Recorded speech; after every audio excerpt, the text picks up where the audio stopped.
আমাদের বিশ্ববিদ্যালয়ের সেক্রেটারি আব্দুল্লাহ আল নোমান, যিনি আমি এখানে উপস্থিত হওয়ার পরে বলেছি যে ভাই আমরা খুলতে চাই, আমি চাকসুর ভিপি, আমি আমার পরিচয় দিয়েছি। তিনি সেখানে খুব কুরুচিপূর্ণ একটি কথা বলেছেন। তার শিক্ষকরা তাকে টেনে নিয়েছেন। 28,000 স্টুডেন্টের একজন ভিপিকে বলছেন, 28,000 স্টুডেন্টের ভিপিকে বলছেন ভিপি টিপি চুরি না। এটা কোনো কথা হতে পারে না। লজ্জা থাকে না। আমি মনে করি এই ধরনের ছাত্র দল যদি ক্যাম্পাসে একজন চাকসুর ভিপিকে কথা বলতে পারে, তার কাছে শিক্ষার্থীরা নিরাপদ নয়। আমি আমার ভাই বোনদেরকে আমি উদাত্ত আহ্বান রাখি, আপনারা শান্ত থাকুন। আমি বিশ্ববিদ্যালয় প্রশাসনকে জানিয়েছি, বিশ্ববিদ্যালয়ের নির্বাচন একজন ভিপিকে কোন ছাত্র সংগঠনের কোন সেক্রেটারি সভাপতি চোখ লাগানোর অধিকার রাখে না। এই ধরনের বক্তব্য আমরা ঘৃণা ভরে প্রত্যাখ্যান করতে চাই। এবং আমি প্রশাসনের কাছে আমি দাবি জানিয়েছি, দ্রুত সময়ের মধ্যেই যদি জবাবদিহি এবং দৃষ্টান্তমূলক শাস্তি না হয়, কত বড় সংগঠন, কত বড় যে নেতা হলে একজন নির্বাচিত প্রতিনিধিকে এইভাবে গালি দিতে পারে, আমি এই বাংলাদেশের মানুষের কাছে আমি তাদের কাছে আবেদন জানাতে চাই। আমি আবেদন জানাতে চাই যে একজন নির্বাচিত শিক্ষার্থীদের প্রতিনিধিকে কিভাবে নির্লজ্জের মতো গালি দেওয়া যায়। আমি এই দৃষ্টান্তমূলক বক্তব্যের আমি প্রতিবাদ জানাই, আমি বিচার চাই। আমি এখানে মজলুম হয়েছি।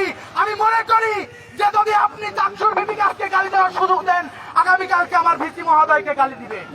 আমার ক্যাম্পাস অরক্ষিত, তারা আজকে এই বিশ্ববিদ্যালয়ের বাইরে থেকে সন্ত্রাসী নিয়ে আসছে।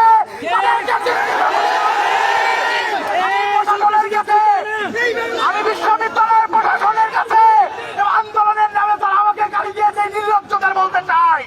আমি বিশ্ববিদ্যালয় প্রশাসনের কাছে বলতে চাই, আমি বিশ্ববিদ্যালয় প্রশাসনের কাছে দাবি রাখতে চাই, যদি আগামী 24 ঘন্টার মধ্যে এই নির্লজ্জ ছাত্র নেতাকে দৃষ্টান্তমূলক শাস্তি না দেওয়া হয়, চাকসুর পক্ষ থেকে আন্দোলনের অবশ্যই ডাকতে হবে। আমি পরিষ্কার ভাষায় বলছি, আমার ভাই বোনেরা আমার প্রতি আস্থা রেখে ভোট দিয়েছে, কারো গালি খাওয়ার জন্য আমাকে ভোট দেয়নি। আর যারা এই ক্যাম্পাসে সন্ত্রাসীদের ঢুকিয়েছে তাদের চিহ্নিত করতে হবে। চিহ্নিত আজকে কিভাবে ছাত্রদের আন্দোলন হয়, যখন বলা হয় কোন দলে, যখন পরিচয় দেয় যে আমি অমুক দলের, এই ধরনের উস্কানি প্রশাসন যদি বন্ধ না করে, এরপরে প্রশাসনিক ভবনে যদি চাকসু তারা দেয়, এইটাই ভিপি হিসাবে আমি থাকবো না। আমি উদাত্ত আহ্বান রাখতে চাই, যে দলের যে নেতা, আমাদেরও ছোটখাটো দল আছে ভাই, আমাদেরও দল আছে, আমরাও একটি দল করি। আমি তো নিরপেক্ষ মন নিয়ে, আমি ভালোবাসা নিয়ে, আমি জানি তিনি একজন সিনিয়র ছাত্র নেতা, আমার চেয়ে অনেক সিনিয়র ভাই।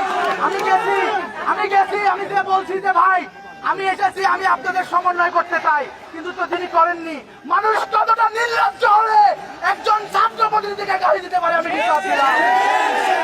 শুধু আপনাদের আহ্বান জানাই, আপনারা ছাত্র শিবির, ছাত্র দল, বাম সংগঠন যারা এখানে উপস্থিত হয়েছেন, আমি উদাত্ত আহ্বান রাখি ভাই, যারা এখানে অবস্থান করবে করুক। আমি অনুরোধ জানাই, এই সহিংসতা পরিস্থিতি যেন তৈরি না হয়, নিজ নিজ বাসস্থলে চলে যাবেন।